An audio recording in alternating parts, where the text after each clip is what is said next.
Hello everyone, I am in the panel. Right, we can start because it is almost 5 minutes behind the schedule, please. Sure, sir.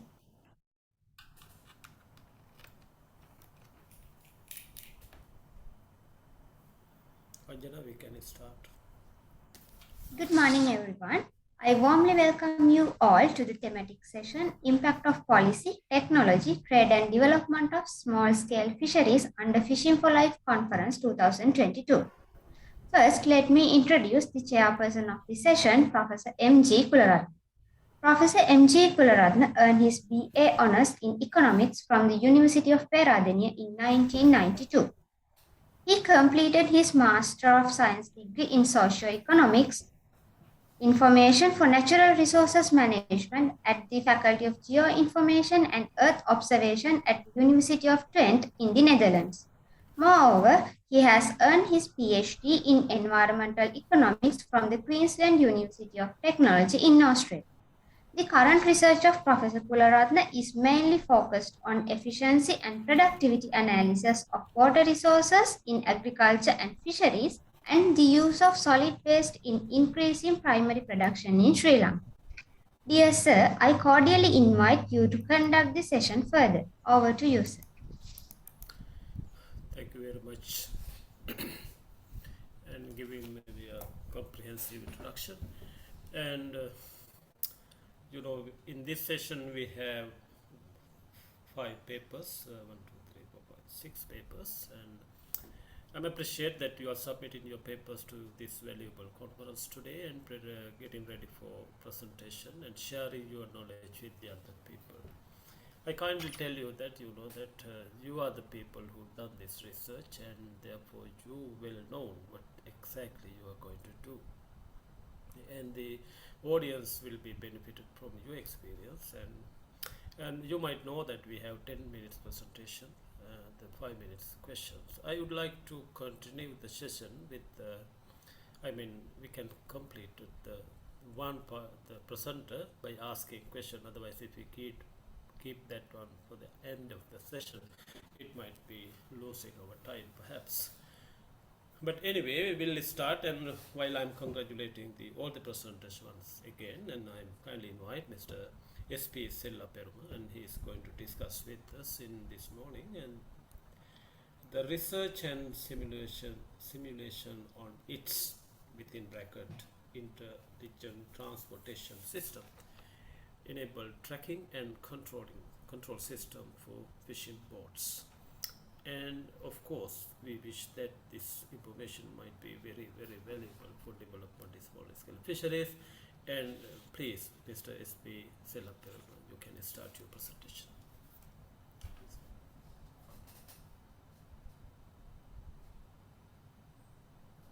Sathuta Sellapperuma.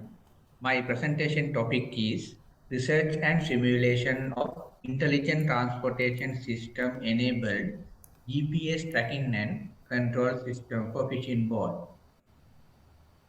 Here is the content of presentation.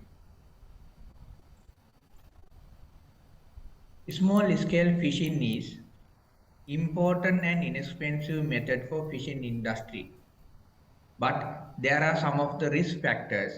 We can prevent them using guided navigation with real-time communication, use of centralized control center management for fishing sessions, live rescue prevention plan, life-saving operation using lifeboat and similar appliances. Number of safety systems are available in fishing industry. As an example, Global Maritime Distress and Safety System. But this system is only support for fishing vessels 300 costans and upper only. Especially in Sri Lanka, fishing boats are not covered by any of the safety tracking system. Here are the methods I use for this research: GPS, SPS or location-based service, GPS maps and geographical information systems, intelligent transportation systems, vessel monitoring and vessel tracking systems. According to the proposed solution, There are three layers of architecture: service layer, interoperative layer, and control layer. According to the layer level architecture, control center and other side board unit integrate with interoperative layer. Control center contain communication system and GPS communication. Both unit contain the GPS tracking device and web application support for positioning, communication, and other information to display. Interoperative layer integrate both control center and both unit using GPS network and satellite internet connection. Considering internet connection, this system can use maritime internet as an example, Inmarsat internet satellite. Also, for the country's internal small scale fishing boats can use GSM internet as per SIM module. GPS service arranged with the LEO GPS satellite. Both unit contain GPS device subscribed with the GPS satellite and location or positioning data passed to the control center. Here is the board unit device made up with Raspberry Pi circuit board. It installed with Raspberry Pi Lite operating system. There I used 2 GB SD card and the Wi-Fi dongle can connect to the USB port exist in the Raspberry Pi motherboard. As per GPS module, tested simulation used with Neo 6M GPS module. Other than that, power adapter which can connect to the motorboard power supply. As per display unit, simulation used with 7-inch LCD display. If the board unit used with countries inside fishing boards where the GSM connectivity is available, this arrangement can use with the system. Collected real-time GPS data passed to the control center and center contained system filtered with Kalman filter estimation algorithm. Their use Kalman filter is important to maintain accuracy, integrity, like data.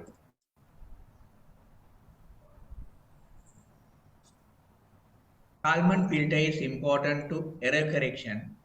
Here the diagram that used with this system. Another important method followed with this system is Bayesian process, which is important especially with the sea situation since the boats are small objects and it followed with the low signal condition is support to make correct location or correct positioning data for the GPS arrangement. Use of ITS API integration is another important method used with this system, especially ITS used with road and rail transportation as well as aircraft autopilot applications as well. ITS gain numerous benefits for the implementation of fishing boats with safety, efficiency, and sustainability. According to this system, ITS can be gained in numerous places to benefits, path guidance, prioritize the boat traffic, GIS and visualization maps, route planning, etc. Considering the system simulation, it contained two sides, control center side and fishing board side. With the control center side, it contained number of activities such as create users, create add fishing boats, add ports and predefined destinations, create fishing sessions and manage rescue sessions as well.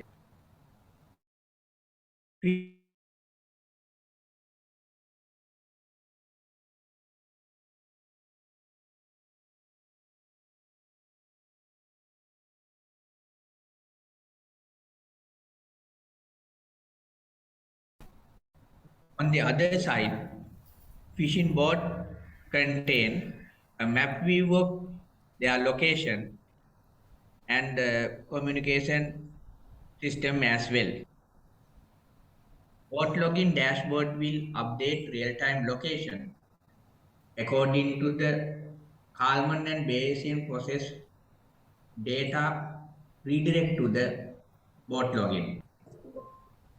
Here a sample calculation made with Bayesian process with the current GPS coordinates. Bot login will give in a direct guide to the bot driving with the predefined destination with the current location, distance and duration data etc. Sample of speed calculation data is given here as per system available. Simulation system is tested with the communication chat messenger that can use for direct communication through the bot with the control center. Bot login dashboard is real-time update with the weather information as here.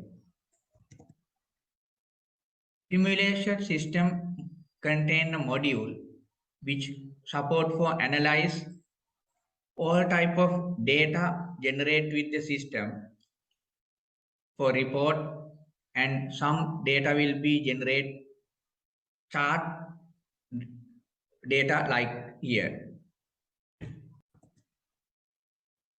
As per conclusion of this research work has given a solution for both fishing and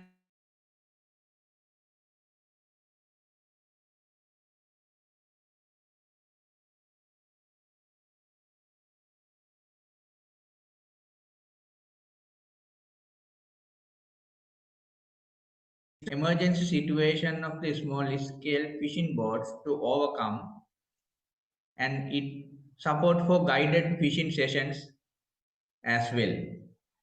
This will cover two-way communication system with the fishing boats and the control center. With the network, both sides can communicate messages as well as voice data if needed. Control center will guide to the fishing boat with number of factors such as destination, weather condition, etc. Several navigation would be guided with ITS enabled system until the boat which reach to the desired destination. It support with further improvements. Advanced weather application should be integrated with this system and route planning and traffic estimation should be improved. Also, they are needed some of the improvement with the boat unit contain hardware. Thank you very much.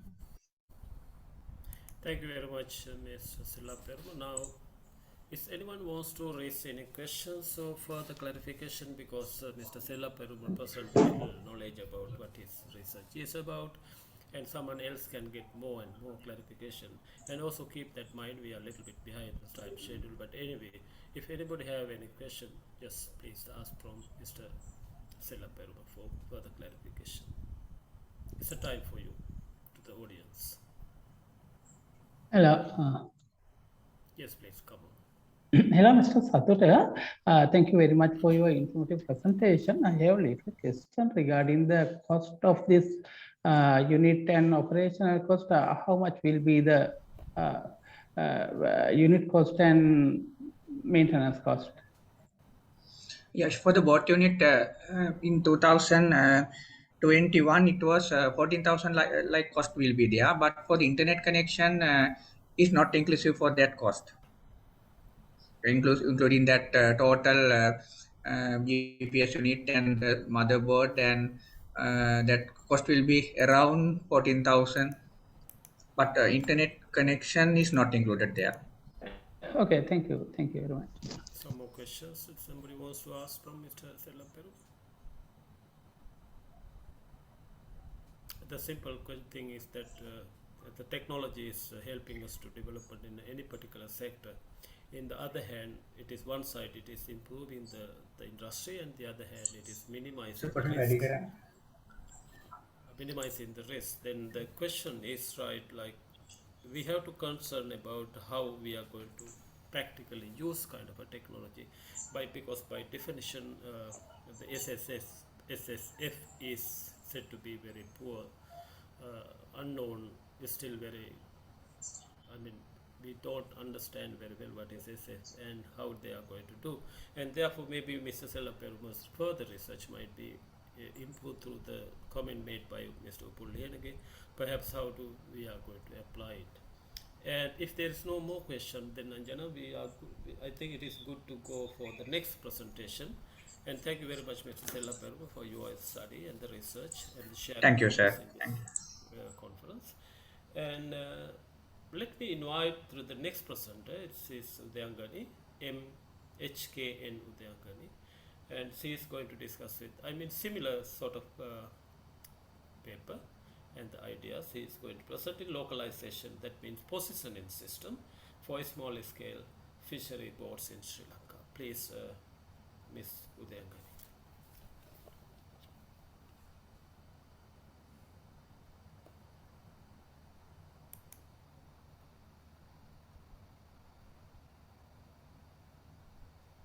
Yes, you can start your presentation.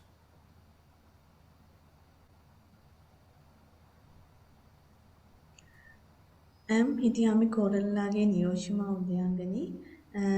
I was a student of James University of Science and Technology in China.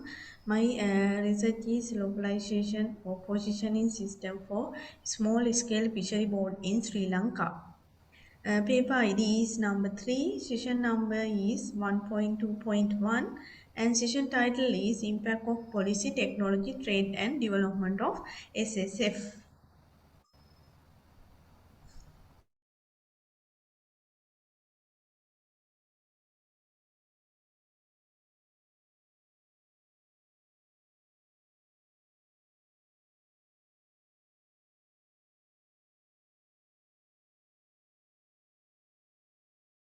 It has mentioned the conclusion and acknowledgement. Then the introduction. Showers or thunder showers and winds will occur at sea area in Sri Lanka. Hence, small-scale fishery boats are facing significant distress situations on the sea, and estimating the boat position accurately will be able to manage the distress of boat from the central management system. Determining the position of a target boat is one of the most important technical challenges in the navigation system. The underwater wireless sensor network will play a massive role for that, and it is needed to use an accurate positioning method to estimate the position of the boats.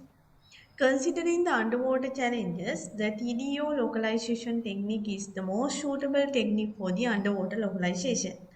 Thus, it has evaluated the iterative or tailor and close form method for the time difference of arrival.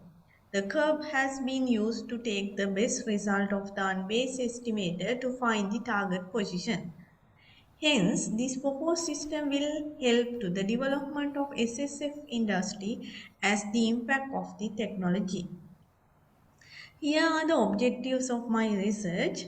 Increase the security of small-scale fishery boats, and also position estimate of boats while distress situation, and also propose to apply the EDO algorithm to detect fish location. Research methods. Secondary data were used for evaluate trend of localization method using a literature review, and virtual instrumentations using LabVIEW software has been used for realize the accurate positions of the boat. According to my literature review, I found different type of localization algorithm such as computation algorithm, spatial algorithm, range measurement, the state of the node, communication between nodes. Each method can be divided into categories also. In here you can see these subcategories of each method. However, I have focused only the range-based localization technique. According to the literature review, I found there are two types of range-based localization techniques called distance measurement techniques and position estimation techniques. However, I have focused distance measurement techniques for this research. Distance measurement techniques also can be identified as several ways, such as received signal instant, angle of arrival, time difference of arrival. I use time difference of arrival due to the underwater uh, environment. In here you can see the result and discussion. I have focused time difference of arrival for the localization. Actually TDO need only the time the signal is received and the speed that the signal travel. There are two types of time difference of arrival called iterative method and closed form method. I have used iterative method called Taylor algorithm for the simulation, and also under the closed form solution I use only the Chan or two-stage weight least square method for the simulation. In here you can see the Taylor algorithm and its simulation. In this simulation, following figures have given performance of the Taylor method. It can be shown accurate result. Target position has shown using a star. You can see the star in here. This is the target position, and target estimation also has highlighted using a red diamond to prove the Taylor algorithm accuracy for the position estimation. In here you can see the output of the Taylor algorithm, and also I have given the flow of Taylor algorithm. Then I have simulated the Chan algorithm, two-stage weight least square. Channo two-stage weight least square method is a well-known method that used for the source localization and sensor position determining. This is the best closed form method and it works on in two stages. In here you can see the flow of Chan algorithm. We need to use two stage for that. You can see these steps for that. In here, I have given the simulation output for the Chan algorithm. Actually, I have considered about the influence of noise because we are consider about the water environment. So, we need to consider about the influence of noise and the number of base station. In this simulation, following figure has shown the output with comparing number of base station 4 and 5. You can see in here you can see the output with the sensors 4, and in here you can see the output with sensors 5. It has given the output that obtain position in error, root mean square error, when the standard deviation of noise as 0.1, 0.5, 1, 5 and 10. It can be proven that better result has shown when the standard deviation of noise is less than 1. Moreover, it can be taken accurate positioning result when increasing the number of sensors.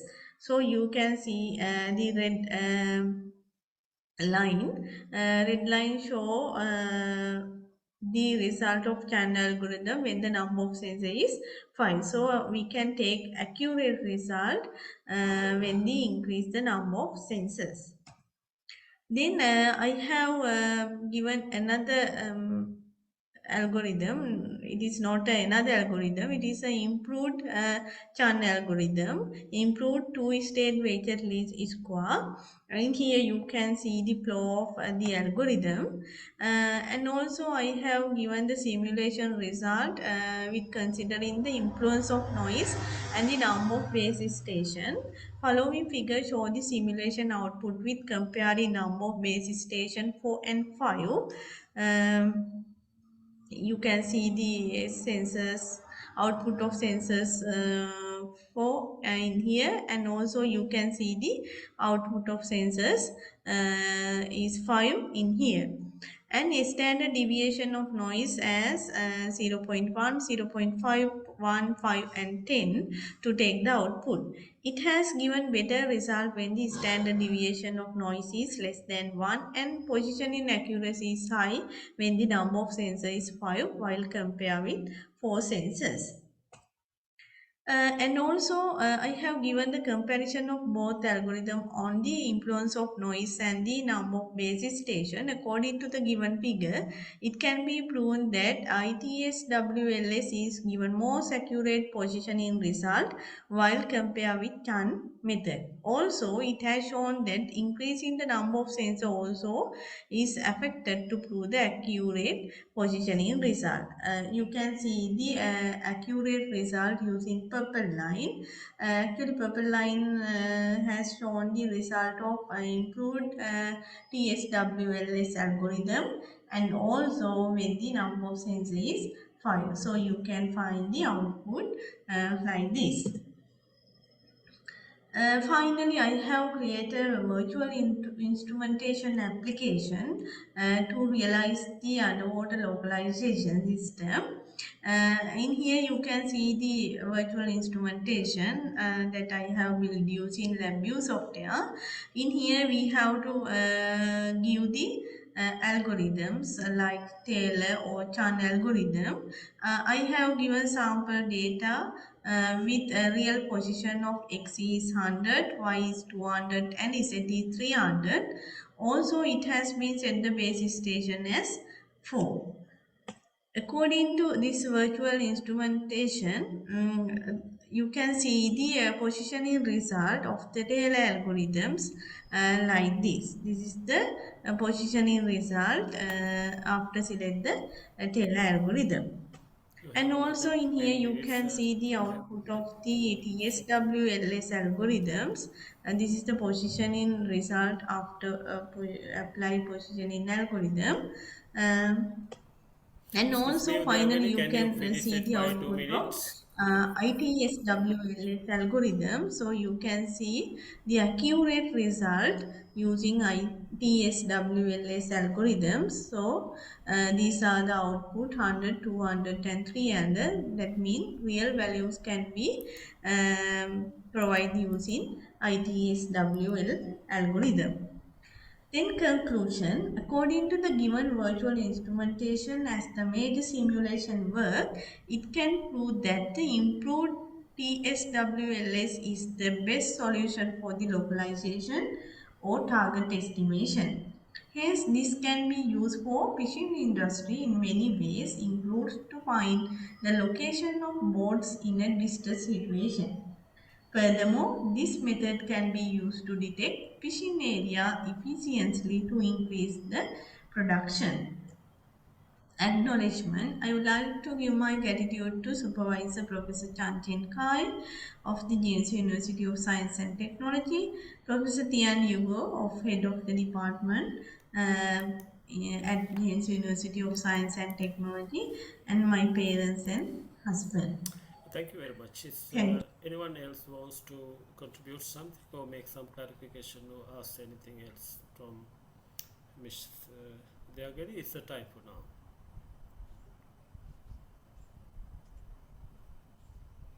Does anybody want to raise a question?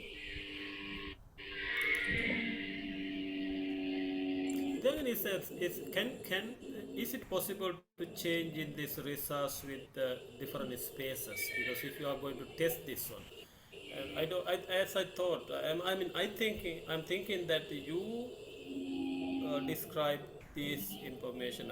Present these results based on your own experiment, or did you get some data from the secondary sources, or what?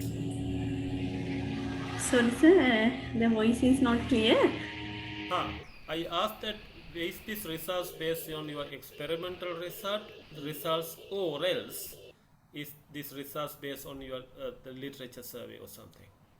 Yes, I did the literature view firstly. After that, I simulate it using a software called Okay, right. LabVIEW. That is the results of simulation, right? Okay, right. Thank you very much. Is anyone else wants to clarify something or ask any question? Because asking a question is helping for the presenters, because it helps to improve their abilities and their further research as well. Therefore, I kindly ask you to ask any question if necessary, or otherwise we will move into the next presentation. And thank you very much, Ms. Udayagani, for your presentation. Thanks. Thank you, sir. Okay. And then move into the next, because you know that we are a little bit behind with the time schedule, because we have some other important events to participate in this evening, and that's very new actually for the Voice of People. I mean, we haven't seen any other conferences that's part of the conference. So let's move into the next one. It seems very interesting, which is going to be presented by Senaviratna, Miss or Mrs. Senaviratna, and co-authored by Himali, Disanaik, and Edrisingh. They are co-authors, and they are going to discuss about fish processing technology and fish consumption pattern among inland reservoirs-based fish community in Kalaweva Reservoir in Sri Lanka. Please, this is for your time.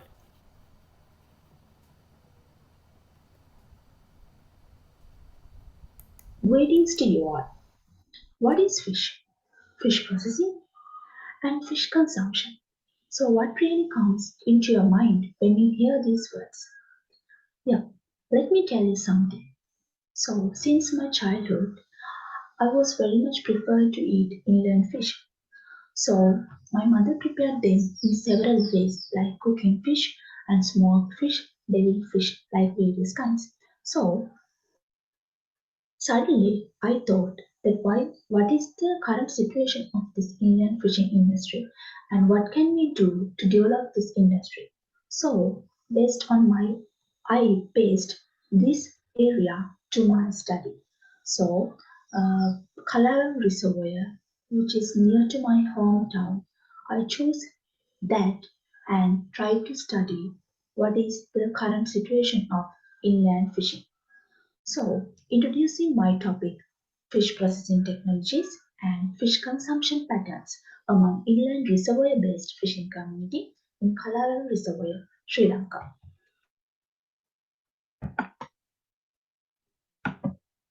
Coming to the introduction.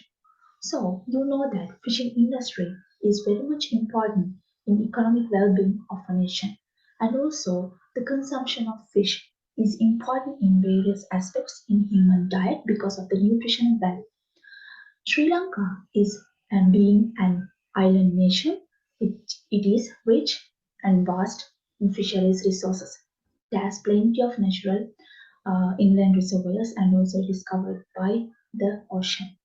And also, you know that 60% of the animal protein requirement is done by the fishing industry. So, you know that fish cannot be kept for a long time because of the spoilage of fish, and also because of the fish odor, people do not prefer to eat fish. So, we have to go for value addition of fish, like salting and sun-dried fish, and also the smoking of fish. And also, there are various types of value added products in the market. So, when coming to the problem and justification, the inland fish consumption and production is comparatively less in Sri Lanka, although Sri Lanka possesses plenty of freshwater resources. The main reason for that is the order of the fresh fish. Only a few value-added inland fish products are available in the market. So, the constraint faced by fishermen due to low production is problematic for the processing and preservation of fish. In order to increase the freshwater fish consumption, value addition is essential. So, coming to the objectives, to identify the inland fish consumption patterns of the community and to identify traditional inland fish preservation methods adopted by the fishing community and to study the present inland fish processing and preservation technologies and methods. Finally, to identify the factors that affect fish processing and preservation technologies and fish consumption. The methodology. The location is the Kalava Reservoir, as I mentioned previously, which is in Ipalagama Divisional Secretariat in North Central Province, Sri Lanka. And also the target population was the fishing community of Kalava Reservoir. And the sample is, we have selected 5 landing sites in the reservoir, which is 3 randomly selected landing sites were selected. They are Kalawa Fishing Village, Morogolnagama, and Chitapura. And the sample size was randomly selected 50 fishermen households. Data collection and data analysis was done. The data collection was done by pre-tested questionnaire survey and case studies, and the quantitative data analysis and qualitative data analysis were done. In quantitative data analysis, determination of factors affecting fish processing and preservation technologies was analyzed by binary logistic regression analysis, and the determination of factors affecting amount of inland fish consumption per week and the determination of factors affecting cooking methods were done by ordinal logistic regression analysis. And the qualitative data analysis was done by using frequency analysis. When coming to the results and discussion, in the sample profile, considering the demographic characteristics of fishermen, the age group of distribution of fishermen, the highest or the 28% is around 30 to 40 and another 28% is around 40 to 50. And the distribution of civil status, 74% is married, and also considering the education level distribution of fishermen, the 40% the highest is passed on a grade 8. And considering the information on fishing activities, the distribution of experience in fishing, 70%, highest percentage is more than 10 years. And when considering the distribution of daily fish catching times, they are going on fishing for 2 times per day, 5 to 9 in the morning and 2 to 6 in the evening. So they are going in both times, which is the highest, 68%. And also considering the distribution of amount of fish caught per day, the highest 69% is between 5 to 10 kilograms. And the average distance from fishermen's home to landing site is around 1.96 kilometers. And the average days fishermen engaged in fishing per month is 21 days. And also considering the distribution of type of fishing gear among the fishermen, the most common type is the gill net, which is 88%. And also the distribution method of marketing the harvest, 86%, is selling to the vendors at the landing site itself. And also considering the fishing craft that they own, 37 fishermen own a fishing craft, which is also called Orwa, it is 74%. And the mesh size of fishing nets is about 3.5 inches. And also, as I say, the highest frequency caught fish is tilapia fish, which is also called Oreocamus mozambicus. And also considering the distribution of problems faced by fishermen when fishing, 92% says that it is due to the low harvest. And also 88% says that invasion of aquatic plants, and 84% says that invasion of tank cleaner fish. And also there are some other problems like wild elephant attacks and lack of boats. And when considering the consumption patterns and all the details of fishermen households, the distribution of freshwater fish consumption, it is the highest percentage, 70% is 2 to 3 times per week. And also the distribution of amount of freshwater fish consumption per week, when considering it, the highest is 42%, it is around 2 to 3 kilograms. And also considering the consumption patterns and the methods of cooking, the distribution of marine fish consumption per month, it is 66%, which is rarely the highest. And also the distribution of cooking methods, the highest or the 100% they cook with chili and other spices. And for the second, 76% they are cooking with kirata and cooking after deep frying with coconut oil. And also abultial, devil fish and deep frying also done. When considering the information on fish processing and preservation, the distribution of storing methods after harvesting fish is 63% is directly sell to the vendor or the market, and also the distribution of frequency of preserving fish, 38% is on monthly basis, and the distribution of fish types used in preservation, when considering 32%, the highest is the tilapia fish. And also the distribution of fish preserving types among the fishermen household is the 100%, it is smoked fish, and salted and sun-dried fish is 53%. And also the distribution of type of fish drying and smoking, considering that is 59% the homemade cream. And also when considering the distribution of who engaged in processing and preservation, 61% is the one. And also the distribution of problem faced by fishermen when processing and preserving the highest 28% is the low harvest and lack of knowledge, lack of labor, lack of time, and lack of equipment, lack of energy sources, and no proper market and no interest were also the problems. Considering the average experience of fish preservation, it is around 5 years, and 48% willing to start preservation as an income source, and 22% receive training programs on fish processing and preservation. Average daily income from fishing is around 1080 rupees. An additional income source, they are doing crop farming 19 fishermen, and average cost of production in smoked fish.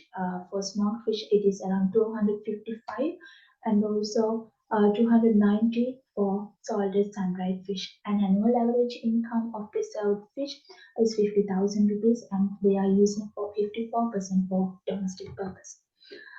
When considering the case study findings, they are doing it. Some of them are doing smoking of fish because of people do not like eating the normal way. So normally 15 to 20 kilograms, when they caught 15 to 20 kilograms per day, they hire one or two village women, and they are giving 30 rupees per each kilogram, and they are packed after smoking in polythene bags and salt, and it cost around 100 rupees the 100 grams of smoked fish. And also some say that they are doing it as an extra income source, and they are having crop farming, and they feel like that they have no good price for the processed fish. And also they say that they have main problems like low cost, low harvest, and it is due to high density of tank cleaner fish and also water plants.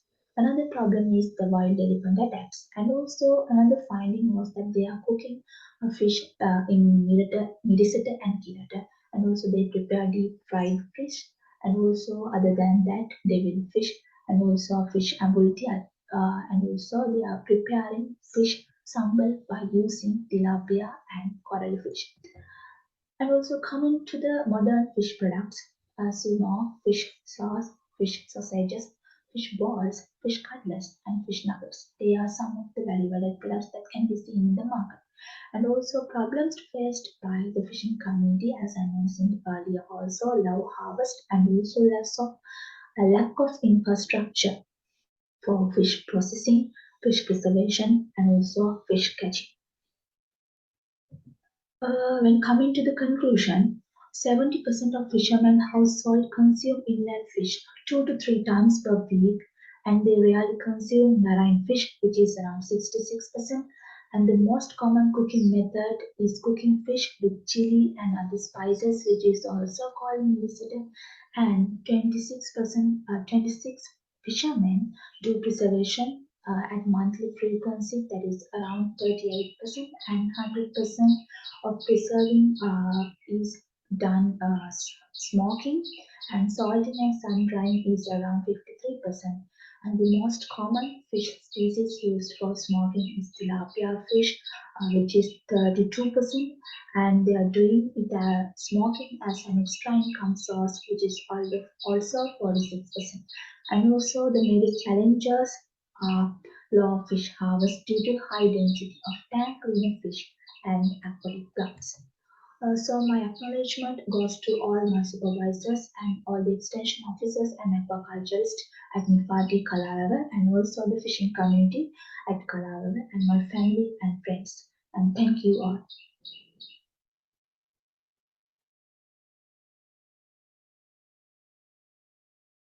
Is this recorded one or is it already a live presentation? And who is our It is a recorded one, sir. yeah, can you manage the time? If the recording time is more than 10 minutes like presentation, we can stop and we can discuss with the rest with the presenters without any problem, right? Yeah, sure. If yeah, is anybody wants interested to ask some question from the based on the presentation presented by Ms. Seniviratna? Is Ms. Seniviratna is with us in the forum? Yes, I'm there. Okay, good. Is anybody interested to get any clarification or ask some questions from their research? Please take your time because we are passing our time very quickly. If no one is interested, actually, I have a few things to let you know that because most of the results you presented in the presentation are not directly relevant with the research question you discuss, and also maybe you have to be very careful when you are presenting your results. Actually, the way you are presenting is maybe not very clear sometimes because the color range are much similar, so the audience is not easy to understand actually.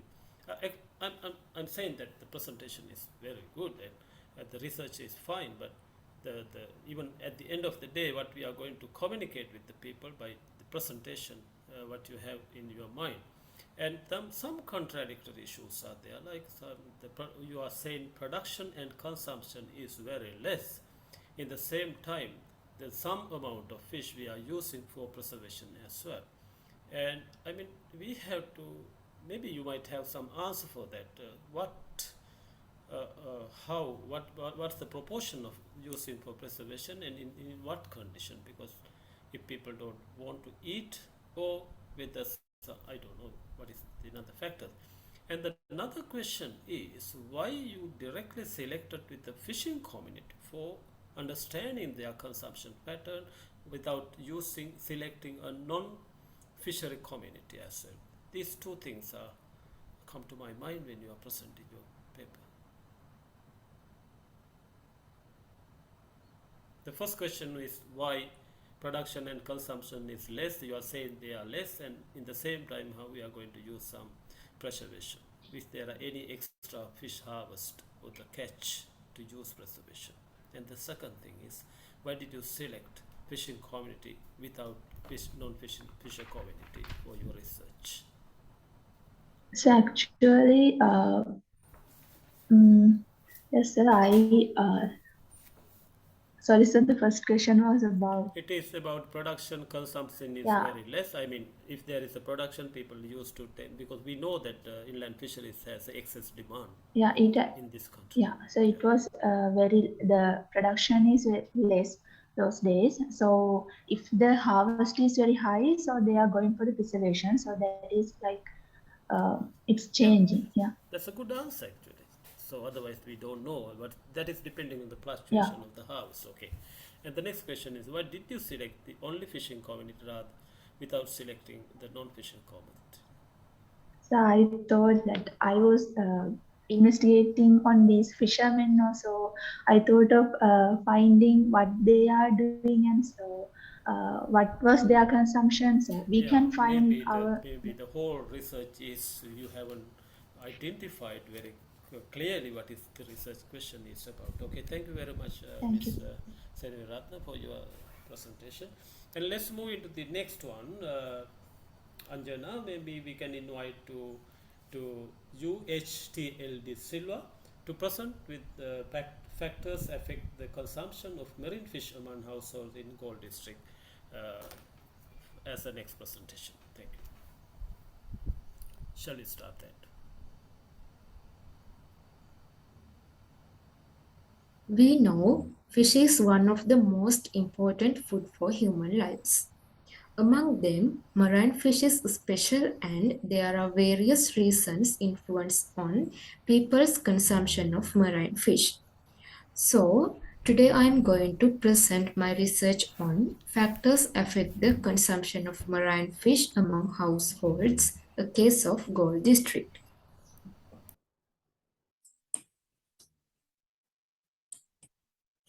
This is the content that I would like to talk in this presentation. Firstly, I move on to the introduction. Fish is the favorite food item and primary source of protein for Sri Lanka's population. It plays a vital role in providing basic nutritional and livelihood needs. According to the Fisheries and Aquatic Resources Development Ministry, the per capita fish consumption is rising from 44 kilos to 46.7 kilos. It has increased by 2.7% compared to the last year. There are key districts that provide marine fish for households consumption. Among them, the Gold District holds an essential place in this industry. At present, people tend to buy and consume marine fish from the fish market and other stores. So, it is essential to understand the factors affecting on consumption pattern of marine fish. The problem statement of my research, in the present scenario, with the rapidly changing lifestyle of people, their consumption pattern is also changing. When consumers purchase marine fish for consumption, various reasons influence on their buying preference and willingness to pay. The purpose of this study is to determine the factors affecting marine fish consumption among households in the Gold District. Research question is, what factors affect the consumption of marine fish among households in the Gold District? Research objective is to analyze the factors affecting the consumption of marine fish among households in the Gold District. Then I would like to talk about the research methodology. The selected area of this study was Gold District, and here I chose 5 divisional secretariat divisions in Gold District. Those were Golfo Gravats, Hikkaduwa, Ambalangoda, Baddegama, and Nagoda. Sampling frame was people who live in 5 divisional secretariat divisions, and sample size was 200 marine fish consumers. Sampling technique was the simple random sampling, and data collection methods include primary data and secondary data. Primary data gathered from researcher-administered questionnaire and focus group interviews. Secondary data carried out from research journals and articles, as well as annual reviews of Ministry of Fisheries and Aquatic Resources Development and NARA. Operationalization was conducted by IBM SPSS Statistics version 25. Descriptive statistics and multiple regression analysis used to analyze the data. This is the conceptual framework of my research. Here I used 4 categories under the independent variables. Those were frequency of buying fish, social factors, marketing factors, and product characteristics. Under the social factors, I used 4 variables. Those were age, number of family members, monthly household income, and distance from home to nearest fish market. And also under the marketing factors, I used 4 variables, namely expense per month for fish, method of buying fish, fish market near to home, and promotional tools. Under the product characteristics, I used only 2 variables, namely type and nutrition of the fish. Those independent variables are significantly affected on the dependent variable of quantity of marine fish. According to that, I gathered the consumption of marine fish in Gold District. Then I move on to the results and discussion of my research. According to the demographic profile, the age range of respondents was 24 to 66 years, and the average range was 46 years. The average monthly household income was 43,350 rupees per month and ranging from 20,000 rupees to 75,000 rupees. The household size was 4 members per family, and the observed range was 1 to 8.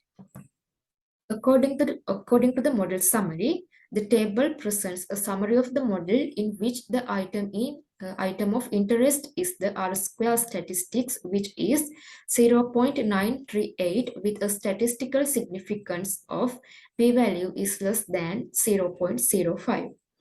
93.8% of the variance in the quantity of marine fish purchased per month were predicted from frequency of buying fish, social factors, marketing factors, and product characteristics.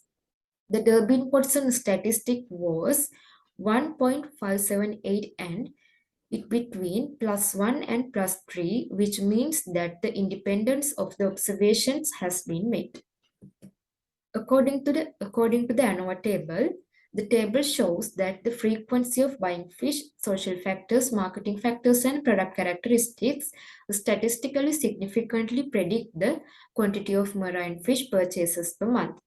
F value is equal to 285.268 and P value is less than 0.05.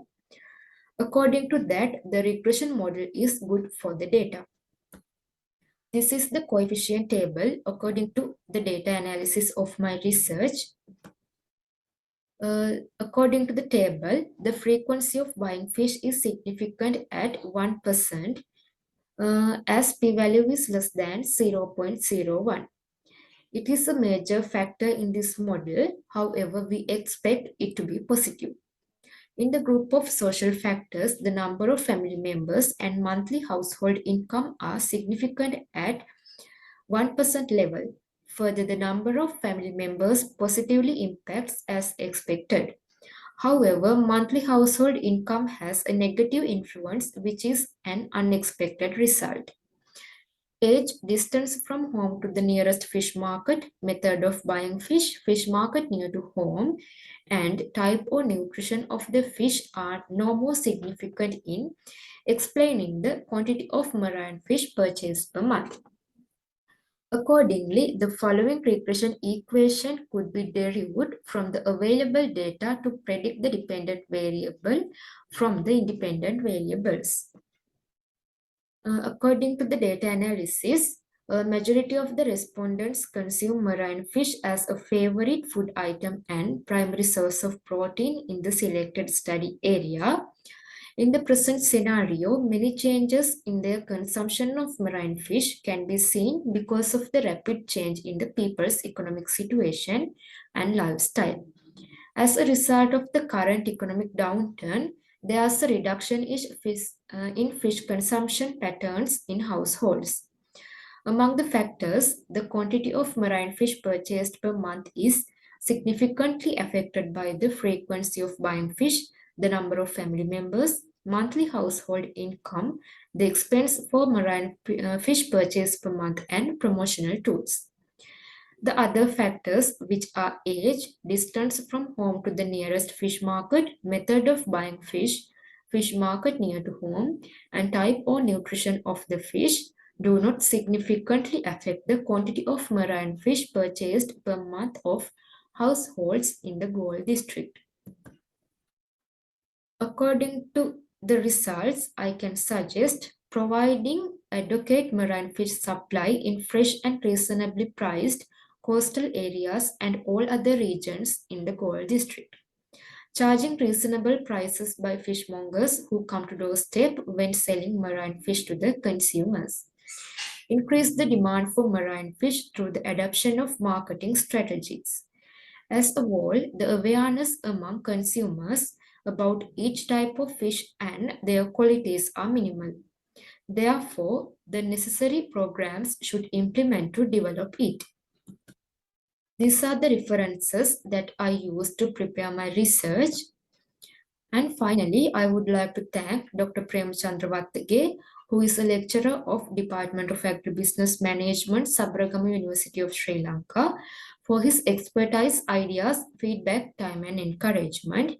As well as I would like to thank Ms. Sulochana Senaviratna, lecturer of Department of Agribusiness Management, Faculty of Agricultural Sciences, Sabaragama University of Sri Lanka, for guiding me in every stage for this research. And also, I would like to thank my parents and friends who helped to carry out this research. This is the end of my presentation. Thank you all for. Thank you, Disila. It's interesting and it's once again we can open the paper to the audience to get more clarification because sub co-authors are also there. And if anyone wants to hear something from them further, because they presented some of the results, but still they might have more results or information to share with us. If anybody wants to ask any question, please. It's a part of the conference actually. You have to discuss with the presenters what else they have to get from them. Does anybody want to ask any questions?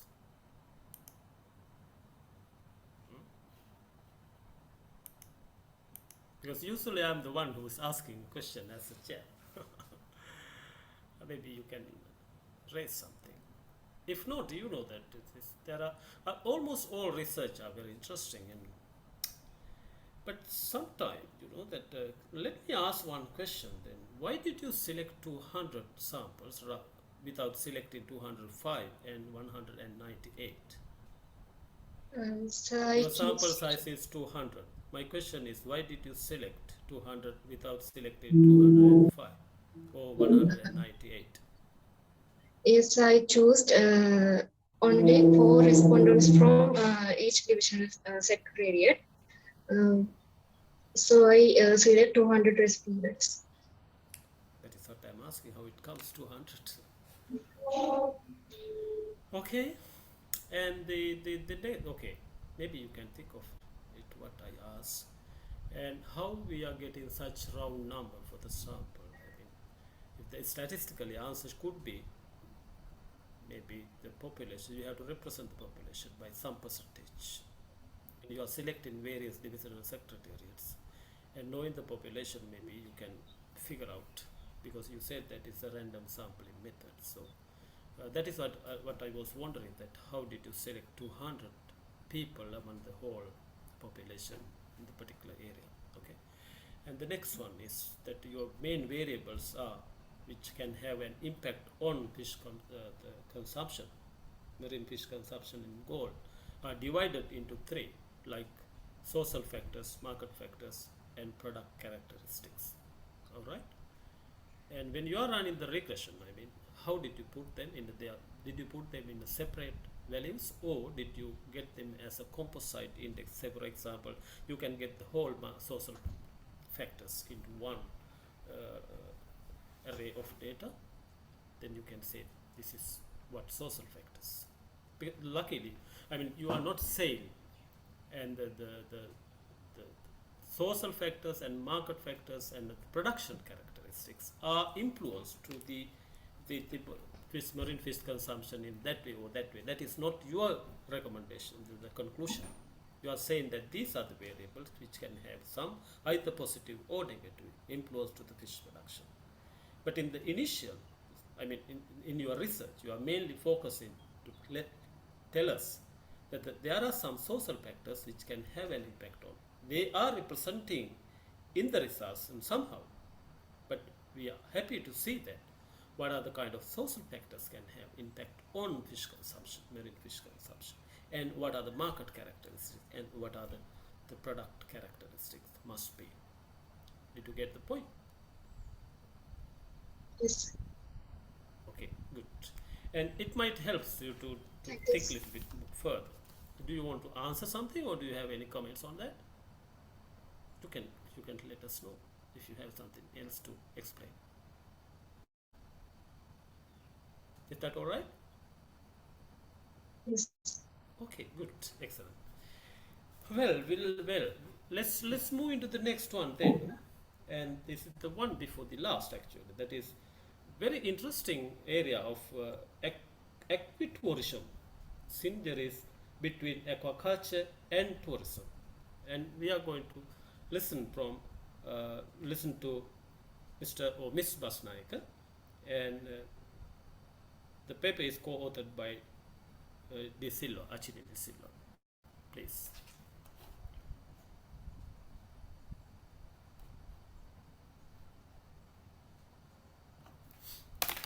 Basnaika from Sabaragamuwa University of Sri Lanka. Today I'm going to present on aquitourism. This is the content of my today's presentation. When it's come to the introduction, actually, as all you know, the tourism, it's a buzzword for everybody. It has become the most important economic industry in the world, and even in the Sri Lanka with these days, with this economic crisis, we are mainly talking about how to develop the tourism industry. And it's most of the sector of this tourism is directly associated with the natural environment and the culture of a particular country, and which is important for the economic progression. Hence, it is considered as the interdisciplinary approach and practice. There are, of course, when it's come to the Sri Lanka, we have kind of more than 12,000 reservoirs. We are primarily using for with the purpose of the irrigation, generation of hydroelectricity, or secondarily we are using for the inland fisheries, which is providing the key protein source of the rural community. So these are the main sectors when we talk about the tourism. So as all you know, there are wildlife tourism, sports tourism, adventure tourism, wellness tourism, business tourism, cultural tourism, ecotourism, mainly deal with the nature based. So there are many more. So what is this aqua tourism? Yes, most of you have heard that the tourism which is related with the coastal town areas or the coastal areas, which is mostly promoting like the fishing, and they are fishing dishes and with the beach, with the sceneries and all. But when it's come to the aquaculture, so it is, we can define as the farming of fish, crustaceans or bivalves and aquatic plants under controlled condition. So when it comes to the aquatourism or the aquatic tourism, is one of the fastest growing tourism sector in the worldwide, and even it is a new term to Sri Lanka. In some areas, of course, we are also practicing that. Here are some photographs which I have found in the my study areas. In this the aquaculture industry, based on the reservoirs, they are also doing some the activities like fish therapy, kayaking, boat riding, same as they are also promoting the high value fish species by introducing some fish dishes plus the giant freshwater prawns in dishes as well. So when it's come to the research problem of my study, actually, as I told earlier, in tourism, it's directly interlinked with the natural environment, which is generating a lot of employment opportunities and having the highest potential of economic recreation with the less expenditures. In Sri Lanka, the tourism industry has a direct link with the marine or the coastal area, including the boat riding, whale watching, traditional fishing with the located tourist hotels and restaurants. However, aquaculture related tourism, a new concept to explore and experience, it's an untouched concept practiced in many parts of the world as an alternative tourism activity. And in here, our approach was to investigate the aquatourism subsector, which is currently practicing in the Sri Lanka, and identify its value chain. Here are my research objectives. The first objective is to identify the value chain of aquatourism industry, to determine the opportunities and challenges of the aquatourism industry, and the third objective is to recommend the strategies to improve the aquatourism industry. My research locations were Balapitiya, Koggala, Dodanduwa, Rekava, like the southern province areas, and Nigambo, Kalpeti areas from the western province, which is mainly based in the lagoon areas. Actually, I have used the participated rural appraisal, in-depth interviews with key informatives, and field observation. I have used value chain mapping and some qualitative data analysis as the data.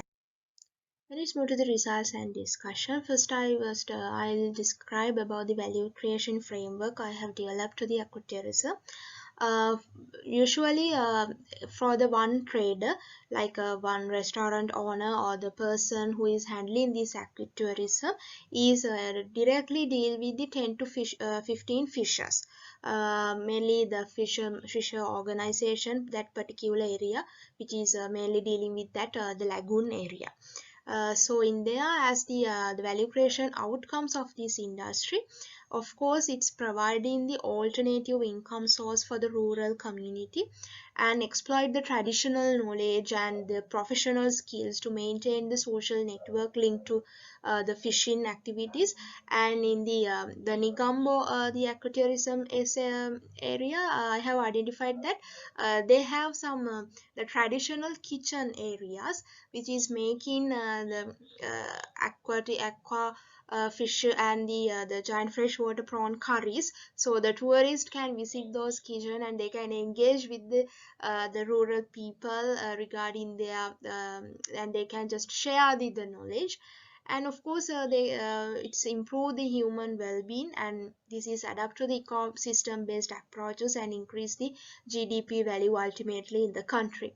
When it's come to the value creation outcome for the fisherman side, so it's except from the aquaculture fishery, uh, as a whole, even in the southern province and the Nigambo, the western province, as a whole, they can earn $280 per month, except the aquaculture fishing activities from the directly from these tourism activities. And they served one dish of a high value species like 8 to 11 USD dollars. So they are valuing in the very higher prices. So value creation outcome for the customers who are engaging with these tourism activities, so they can engage, they can taste the diversified fish dishes, go engage with the mangrove boat riding, fishing, angling, kayaking, and many more water games. When we gone through the value chain of this agritourism, it's mainly consider main activities as the travel booking, transportation, accommodation, food and beverages, and services.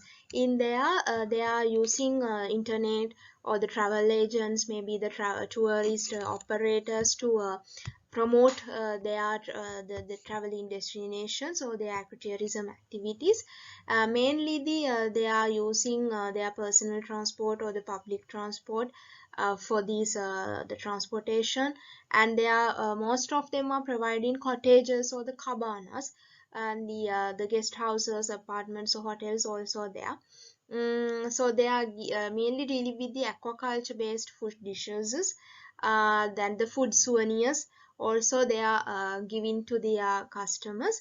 So overall the whole industry is directly or the indirectly engage with the government bodies like Sri Lanka Tourism Development Authority, Sri Lanka Tourism Promotion Bureau, NACDA, Ministry of Fisheries. So they are also supporting to the for the promotional aspects and doing this aquatourism activities in the sustainable manner. And then I have analyzed what are the opportunities and what are the challenges in this industry. First, I'll talk about the key opportunities that I have identified after discuss with the fishermen and the traders. So, as according to them, they have said that the local community can involve directly in this industry. So, it is open for the possible the higher employment opportunities and income opportunities. And also they said that they are having some other business opportunities as well by selling some the souvenir items and selling other than the aquatourism things. So they it's providing the other business opportunities as well, especially for their children. And the low level of intermediaries intervention, this is directly the fisherman engage with the trader. So actually there are no any intermediaries involving here. And its higher potential of economic recreation with the less capital expenditure. Of course, they can promote the high value fish species among the local and international tourism communities. So ultimately, which we can promote the aquaculture industry as a exporting potential industry as well. When it's come to the challenges, so yes, this maintaining the sustainability is the main issue. Even though the traders are uh, taking some actions to mitigate that issue, but still the extensive fish catching, environmental pollution, and the free rider issues when they are using the same lagoon by the 2-3 people, so the free ride issues are coming, and insufficient infrastructure facilities with their the low level income and the tourism management. Mainly these people are not profession for the tourism industry, so I have identified that they are having kind of issues in the tourist management as well. So as the recommendations in this study, I have put some key recommendations here. Environmental education, of course, it should be the number one, which encourage the building of a sense of connection with the nature. And policy intervention, uh, mainly based on the conservation of natural resources and ecosystem, and promote the sustainable development. Integrate of the aquaculture tourism with the agricultural tourism, because most of the people are engaged with they have their backyard production, and they are engaged with some agricultural activities as well. So if we can integrate these both industries, so they can earn higher income more than that. And involving the professional in aqua tourism with the professional educations, like the tour operators, tour guides and interpreters, and focusing on sustainable development with the involvement of government, NGOs and private sectors. So finally we can conclude that the value chain is short, but it's complex, and downstream is linked with the leisure tourism industry. So the upstream comprised with the small scale fishermen and the hoteliers. So the service providers bridge the upstream and downstream of this value chain. Sports and recreational fisheries and guided tours are taking place with an area used for aquaculture. So the downstream and enjoy with the return of fish catch, as well as the services they are providing. So the tourism service providers empower the local community through the empowerment creation, multifunctional utilization and natural resources. So the resources use conflicts are common, and community-based participatory approaches they are using to often manage the issues and problems. Aquatourism as a multi-use concept, which is developed to empower to rural aquaculture sector and improve the revenue for its stakeholders. So it is finally we can say that this we can recognize as a preventive approach, which can used in the improve the higher income, especially based in the rural area.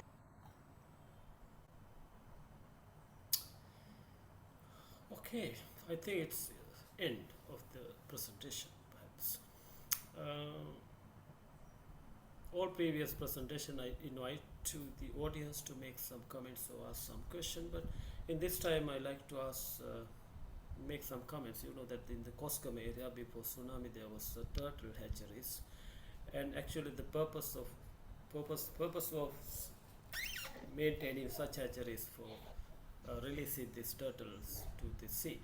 But while until they release into the water, then still people can enjoy them, and foreign tourists, I mean, they also going to see those hatcheries, and they pay some money to maintaining it, and especially in the marine sector, I mean, that sort of activities might be somehow contribute to the ecotourism, perhaps. And the next one is there any other question for anybody who wants to? I mean, a lot of information she has presented, and maybe someone is still interested to give some more clarifications or suggestion for the further development of the research. You can do that right now. Anybody wants to do that? Somebody? And to support them for their research? Well, if not, the last presentation is this session is going to be presented by Sida Patapati K and with Professor Achiniti Silva, and they are going to discuss an architectural analysis of fish and seafood market of south of Sri Lanka. Maybe we can see that how Dutch architecture fish market is promoting the fisheries trading. Please.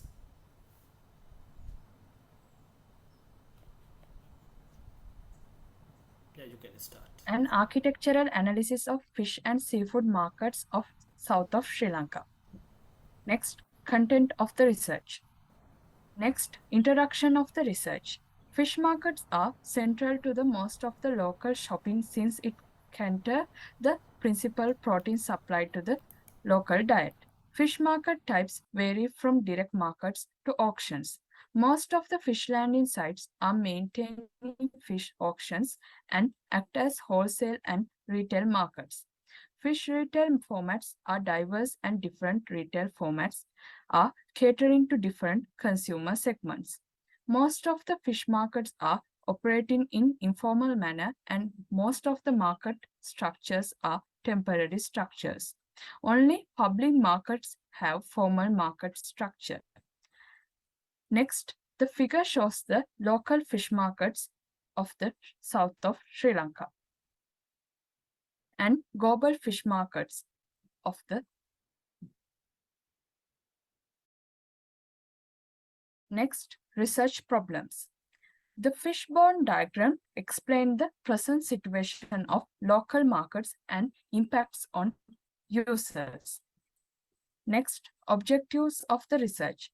To identification of sustainable states of fish and seafood markets established in south of Sri Lanka and to explore sustainable design for fish and seafood markets in which social or cultural well-being is ensured through the creation of market spaces. Next, methodology.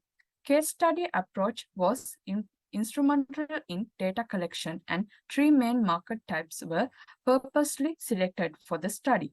Case studies were public market of Galle, Dondra Port Fish Market, Dodanduwa and Ambalangoda Fish Market.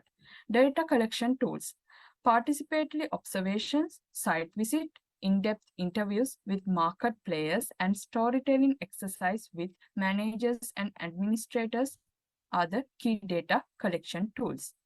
Dimensions, location, building design and structure, neighborhood environments, market infrastructure, material used, and people engaged were explored and compared among the case studies. Respondents' satisfaction were tested by 5-point rating scale. Next, the figure shows the map of research location in south of Sri Lanka. Next, result and discussion. Performance of market ensure better return to market actors while catering demand of consumers. Market inefficiency, especially market environment and structure, significantly performance as well as benefits to the consumers. Fish marketing system in south of Sri Lanka originated from fish landing sites. Fish harbors have permanent building structures, but most of the fish landing sites are based community buildings as landing sites or auctions halls. These places are not designed to handle highly perishable, economical, and socially important fish catch. Therefore, post-harvest losses are very high along with poor food safety and hygiene. Two main market types, fish retail based on public and urban markets and roadside fish retails. Permanent fish markets are available only the retail established in public markets and urban market centers. In general, most of the roadside fish retail are temporary stalls with simple table, roof, etc. Countable number of fish markets available in the country with basic markets infrastructure. Next, the figure shows the how urban realism state of the fish market of south of Sri Lanka. Fish market are incompatible with other urban structures. The figure explains the transport and logistics of fish markets. Next, the fish markets shows the essential systems for the fish markets. And the result shows the present state of system of each fish market. Next, we consider the building structure of each fish markets. And the results shows the present state of building materials used in fish markets. Next, the building environment of the fish market. Neighborhood and social environment of fish market are not attractive to the users. Therefore, we have to design socially acceptable environment-friendly attraction fish market to its user. Next, conclusion of the research. Urban realism, transport and accesses, system, structure, building materials and built environment of the fish market study were poor. Building environment is incompatible with urban realism principle and transport and access roads. Unsustainable market structure, design and the system were made local fish market less attractive to its consumer and poor hygiene condition and high post-harvest process. Socially acceptable, economical, viable, and environmental fish market design and structure are essential to build. And this model fish market plan highlight the building plan and system and the layout of the fish market. This should be located at a place where consumer can access easily and less disturbed to the environment of socially and neighborhood. Thank you.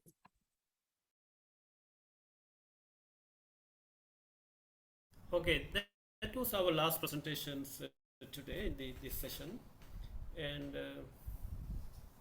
I mean the paper can open for the openly discuss. So anyone else wants to make some comments, or any co-authors want to contribute somehow, or else if anybody have any questions to raise it.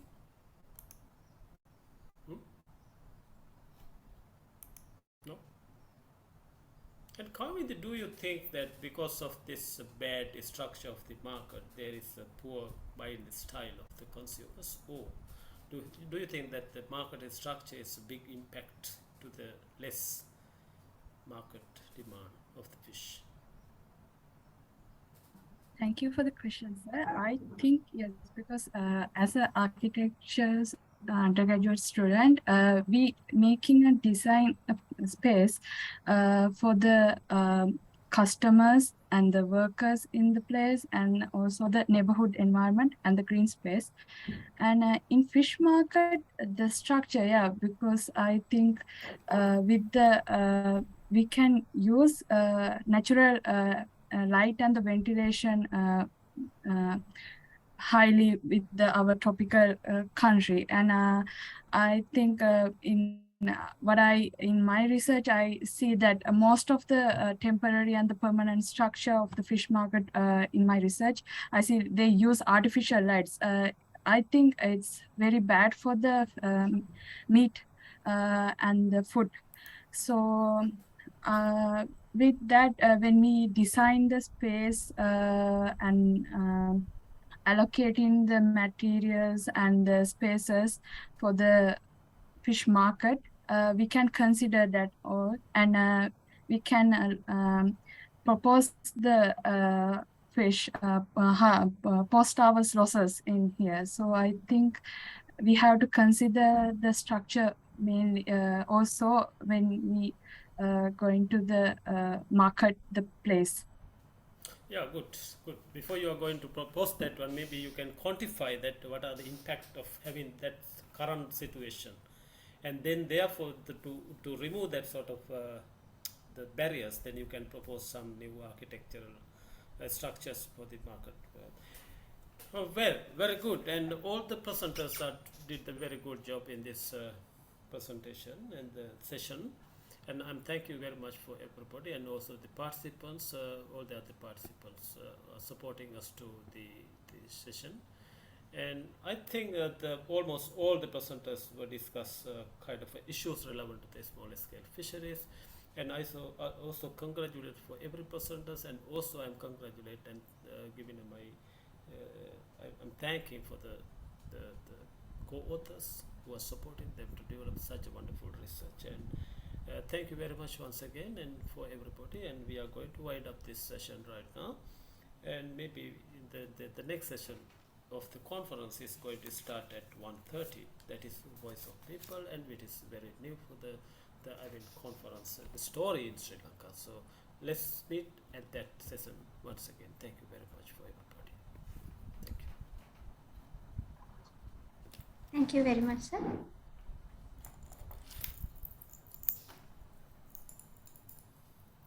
Okay. Shall we leave that, Anjana? Do you have anything else to mention for the? Yes, sir. Okay. So thank you, Professor Kularatna. With that, I would like to mark the ending of this thematic session, Impact of Policy, Technology, Trade and Development of Small-Scale Fisheries under the Fishing for Life Conference 2022. I would like to express my sincere thanks for all the authors and presenters who gave their support from the very beginning to make this event a success, and Mr. Upulliyanage for his contribution to make this session very successful. Last but not least, I would like to express my sincere gratitude for Professor M.G. Kularatna for chairing this thematic session and sharing his expertise regarding the presented researches. Thank you, Professor, for your valuable contribution for our conference. You're welcome. While inviting to stay connected with us, thank you everyone for joining with this session and have a good day.